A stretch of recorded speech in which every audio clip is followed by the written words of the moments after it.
हनुमान जी की राम भक्ति की गाथा पूरे संसार में गाई जाती है। लक्ष्मण जी की भक्ति भी अद्भुत थी। लक्ष्मण जी की कथा के बिना श्री राम कथा पूर्ण नहीं है। आइए जानते हैं लक्ष्मण जी के त्याग की अद्भुत कथा। हमारे चैनल विफ्ट स्वागत है। एक बार अगस्त्य मुनि अयोध्या आए और लंका युद्ध का प्रसंग छिड़ गया। भगवान श्री राम ने बताया कि उन्होंने कैसे रावण और कुंभकर्ण जैसे प्रचंड वीरों का वध किया और लक्ष्मण ने भी इंद्रजीत और अतिकाय जैसे शक्तिशाली असुरों को मारा। अगस्त्य मुनि बोले, श्री राम, बेशक रावण और कुंभकर्ण प्रचंड वीर थे, लेकिन सबसे बड़ा वीर तो मेघनाद ही था।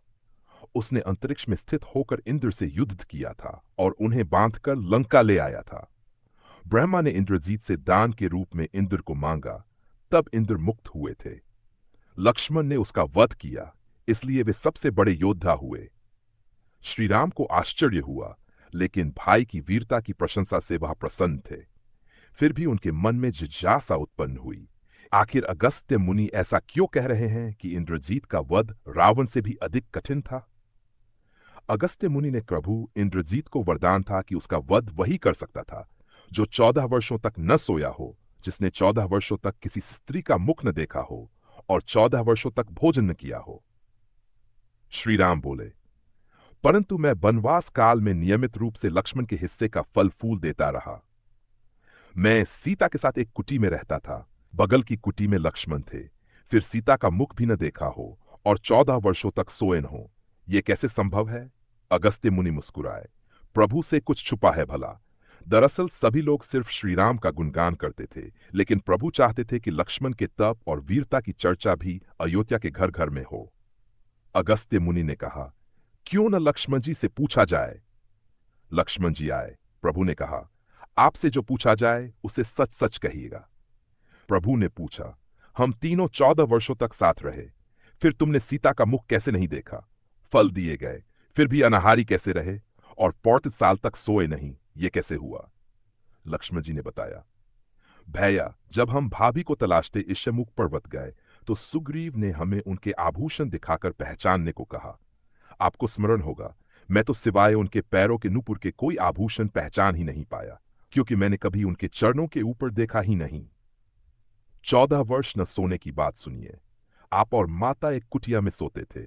मैं रात भर बाहर धनुष बाण लेकर पहरेदारी करता था। निद्रा ने मेरी आंखों पर कब्जा करने की कोशिश की, तो मैंने उसे अपने बाणों से बेध दिया। निद्रा ने हार मान ली और स्वीकार किया कि वह 14 वर्षों तक मुझे स्पर्श नहीं करेगी।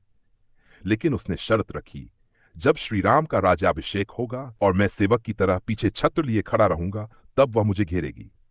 आपको याद होगा, राज्याभिषेक के समय मेरे हाथ से छत्र गिर गया था। अब अनाहारी कैसे रहा?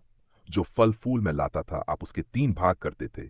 एक भाग देकर मुझसे कहते थे, लक्ष्मण, फल रख लो।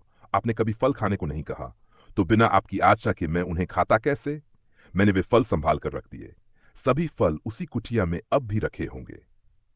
प्रभु के आदेश पर लक्ष्मण जी चित्रकूट की कुटिया से फलों की टोकरी लेकर आए और दरबार में रख दिया।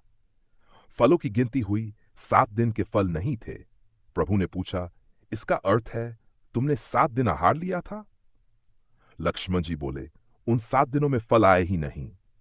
और जिस दिन हमें पिताश्री के स्वर्गवास की सूचना मिली, हम निराहारी रहे। जिस दिन रावण ने माता का हरण किया, उस दिन कौन फल लाता? त्रय, जिस दिन आप समुद्र से राह मांग रहे थे। 6, जिस दिन आप इंद्रजीत के नागपाश में बंधकर अचेत थे। जिस दिन इंद्रजीत ने मायावी सीता को काटा और हम शोक में थे।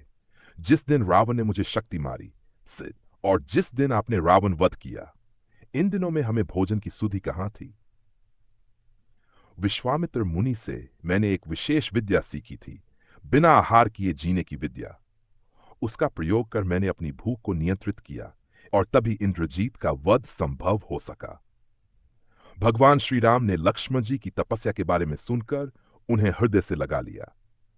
ऐसी ही और कहानी सुनने के लिए हमारे चैनल को सब्सक्राइब करें।